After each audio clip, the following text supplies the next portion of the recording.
35 ദിവസത്തെ ഐതിഹാസിക സമരത്തിനൊടുവിൽ ഡൽഹിയും ജന്തർ മന്ദറും സാധാരണ നിലയിലേക്ക് മടങ്ങുകയാണ്. ധർമ്മേന്ദ്ര പ്രധാന്റെ രാജിയടക്കം ഉന്നയിച്ച എല്ലാ ആവശ്യങ്ങളും കേന്ദ്ര സർക്കാർ അംഗീകരിച്ചതോടെ സമരം അവസാനിപ്പിച്ച് രാത്രിയോടെ തന്നെ വിദ്യാർത്ഥികൾ മടങ്ങി തുടങ്ങിയിരുന്നു. ജന്തർ മന്ദറിലെ സമരവേദി പൊളിച്ചു നീക്കി. ഡൽഹിയിൽ ഇന്റർനെറ്റ് സേവനങ്ങൾക്കും മെട്രോ സർവീസുകൾക്കും ഏർപ്പെടുത്തിയ നിയന്ത്രണം പിൻവലിച്ചിട്ടുണ്ട്. ജന്തർ മന്ദറിൽ നിന്ന് ഷബ്ന തയ്യാറാക്കിയ റിപ്പോർട്ട്.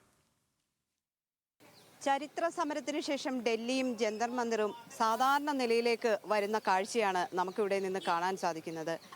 ഇന്ന് രാവിലെ തന്നെ പുലർച്ചെ തന്നെ ഈ സേവാദളിൻ്റെ ചില പ്രവർത്തകർ വന്ന് ഇവിടെ ശുചീകരണ പ്രവർത്തനങ്ങൾ നടത്തുന്നുണ്ട്.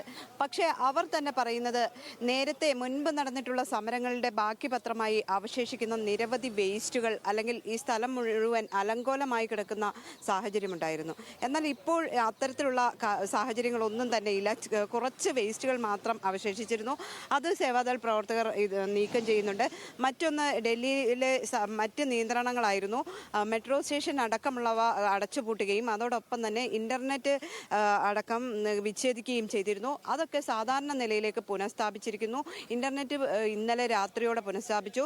വിദ്യാഭ്യാസ മന്ത്രിയുടെ രാജിക്ക് തൊട്ട് പിന്നാലെ തന്നെ മെട്രോ സ്റ്റേഷൻ തുറക്കുന്നതായി അനൗൺസ് ചെയ്തിരുന്നു. 18 മെട്രോ സ്റ്റേഷനുകളാണ് അടച്ചു ഇട്ടിരുന്നത്. ഈ വിദ്യാർത്ഥികളുടെ ഒഴുക്ക് ഇങ്ങോട്ട് തടയാൻ വേണ്ടിയിട്ടായിരുന്നു ഇത്തരത്തിൽ ഈ ഇന്റർനെറ്റും അതോടൊപ്പം തന്നെ ഈ മെട്രോ സ്റ്റേഷനും ഒക്കെ ഈ രീതിയിൽ അടച്ചത് അല്ലെങ്കിൽ അതിൻ്റെ പ്രവർത്തനങ്ങൾ നിർത്തിവെച്ചത്.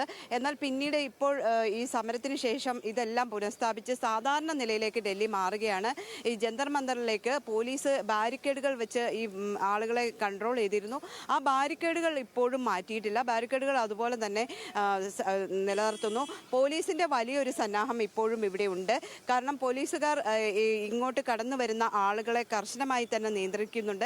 ഇനിയും ആളുകൾ ഒത്തുകൂടാതെയും അല്ലെങ്കിൽ ഈ പ്രദേശത്തേക്ക് കടക്കാതെയും ഒക്കെ പോലീസ് ഈ ബാരിക്കേഡുകൾ സ്ഥാപിച്ച് ഓരോരുത്തരെയും തടയുന്നതാണ് രാവിലെ കാണാൻ സാധിക്കുന്നത്. മാധ്യമപ്രവർത്തകരെ പോലും കൃത്യമായി ID കാർഡൊക്കെ ചോദിച്ചു തന്നെയാണ് കടത്തിവിടുന്നത്.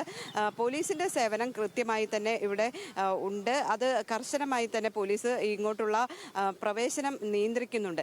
ഏതായാലും ഈ വിദ്യാർത്ഥികളെ സംബന്ധിച്ച് വിദ്യാർത്ഥികൾ ഈ ദിവസങ്ങളോളം നീണ്ട സമരം, ആ സമരത്തിന് ശേഷം ഈ ജന്തർ മന്ദറിലെ ഈ സമരപ്പന്തൽ ഒഴിഞ്ഞു പോകുമ്പോൾ അവർ കൃത്യമായ രാഷ്ട്രീയം മുന്നോട്ട് വയ്ക്കുകയും അതോടൊപ്പം തന്നെ അവരുടെ ആവശ്യം, ആ ശക്തമായ ആവശ്യത്തിൽ അവർ ഉറച്ചു നിൽക്കുകയും ആ ഉറച്ചു നിന്ന് അതിൽ അന്തിമ വിജയം കണ്ടാണ് ഇവർ തിരിച്ചു പോയിട്ടുള്ളത്. ഏതായാലും ഇതൊരു രാഷ്ട്രീയ ഇന്ത്യയുടെ ചരിത്രത്തിൽ തന്നെ ഒരു പുതിയ തുടക്കമായി മാറിയ ഈ ഒരു സമരത്തിന് ശേഷം ഡൽഹി സാധാരണ നിലയിലേക്ക് എത്തുന്നു എന്നതാണ്.